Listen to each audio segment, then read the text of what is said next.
Friends నమస్తే అండి. Welcome to my channel. ఈరోజు మన రెసిపీ ఒక కప్పు బియ్యంతో ఇంట్లో వాళ్ళందరూ కడుపు నిండా తినగలిగేటువంటి ఒక మంచి దోశ ఐటెంతో మీ ముందుకు వచ్చానండి. అంతేకాదు ఈ దోశ స్పెషల్ ఏంటంటే దీంట్లో ఎటువంటి పప్పులు ఉండవు. అంతేకాదు పిండిని పులియబెట్టే పని కూడా ఉండదన్నమాట. చక్కగా అప్పటికప్పుడే చేసేసుకోవచ్చు. అయితే ఈ వీడియోని చివరి వరకు చూస్తే ఆ దోశ వేసుకోవటం అనేది చాలా ఈజీ అవుతుంది. ఇంకెందుకండి ఆలస్యం, వీడియోలోకి వెళ్ళిపోదామా మరి.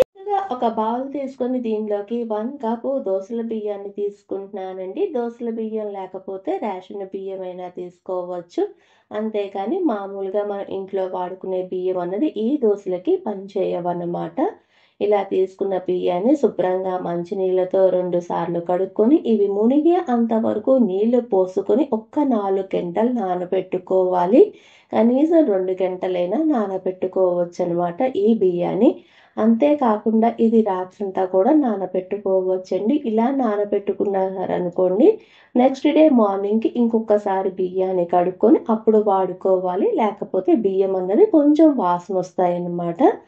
నేనైతే ఇక్కడ ఒక 2 గంటలు నానబెట్టుకున్నాను. తర్వాత ఒక మిక్సీ జార్ తీసుకొని దానిలోకి మనం నానబెట్టిన బియ్యాన్ని మొత్తాన్ని తీసుకోవాలండి. తర్వాత దీనిలోకి మనం ఏ కప్పుతో బియ్యం నానబెట్టుకున్నామో అదే కప్పుతోని 1/2 కప్పు ఫ్రెష్ కొబ్బరి తీసుకోవాలండి. నేనైతే ఈ కొబ్బరి వెనకాల ఉన్నటువంటి బ్రౌన్ పార్ట్ అంతా తీసేసాను అనమాట. ఈ కొబ్బరిని కూడా వేసుకొని ఇది నలగటానికి సరిపడా వాటర్ని వేసుకొని మెత్తని కాటుక పేస్ట్ లాగా చేసుకోవాలండి. చూపిస్తాను చూడండి, ఇలా రావాలన్నమాట. ఇలా వచ్చిన తర్వాత దీన్ని ఒక బౌల్లోకి ట్రాన్స్ఫర్ చేసుకొని మనం ఏ కప్పుతో బియ్యాన్ని తీసుకున్నామో అదే కప్పుతో 2 కప్పుల వాటర్ని ఇక్కడ యాడ్ చేసుకొని బాగా కలుపుకోవాలి. కాదండి, ఈ దోసల పిండి రుబ్బడానికి దీంట్లో వాటర్ని కలపటానికి మొత్తం నేనైతే 2.5 కప్పు వాటర్ని తీసుకున్నాను. ఇలా వేసుకున్న తర్వాత ఒక్కసారి బాగా కలుపుకొని దీనిలోకి రుచికి సరిపడా ఉప్పును కూడా వేసుకుని బాగా కలుపుకోవాలి. ఇలా కలుపుకున్న వెంటనే మనం మామూలు దోశలు వేసుకున్నట్టు వేసేసుకోవడం అనుకుంటున్నారేమోనండి. అలా కాదు, నేను ఇక్కడ ఎలా దోశ వేసుకోవాలో చూపిస్తాను. తర్వాత పొయ్యి వెలిగించి ప్యాన్ పెట్టుకుని ప్యాన్ అన్నది హై ఫ్లేమ్లో మాత్రమే బాగా వేడి చేసుకోవాలి.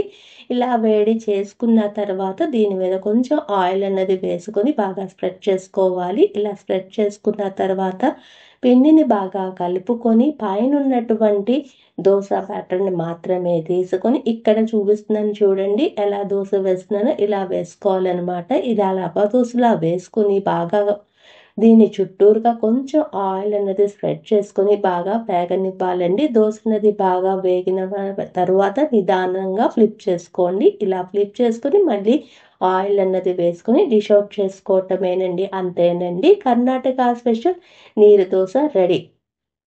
ఒక్కసారి పప్పులేమీ నానబెట్టకుండా పిండిని పులియబెట్టకుండా అప్పటికప్పుడు ఇలా చేసి చూడండి. దోశలు అన్నవి చాలా బాగుంటాయి. అంతేకాదు దీనికి ఎటువంటి చట్నీ అయినా బాగుంటుంది. కొత్తగా పెళ్ళైన వాళ్ళైతే ఒకసారి ఇలా దోశలు వేసి పెట్టారనుకోండి, ఇంట్లో వాళ్ళు ఎన్ని దోశలు తింటున్నారో చెప్పటం కూడా చాలా కష్టం అనమాట. మిమ్మల్ని వంటల మహారాణి అనడంలో ఎటువంటి అతిశయోక్తి లేదు. ఇంకెందుకండి ఆలస్యం, మీరు కూడా ఈ రెసిపీని ట్రై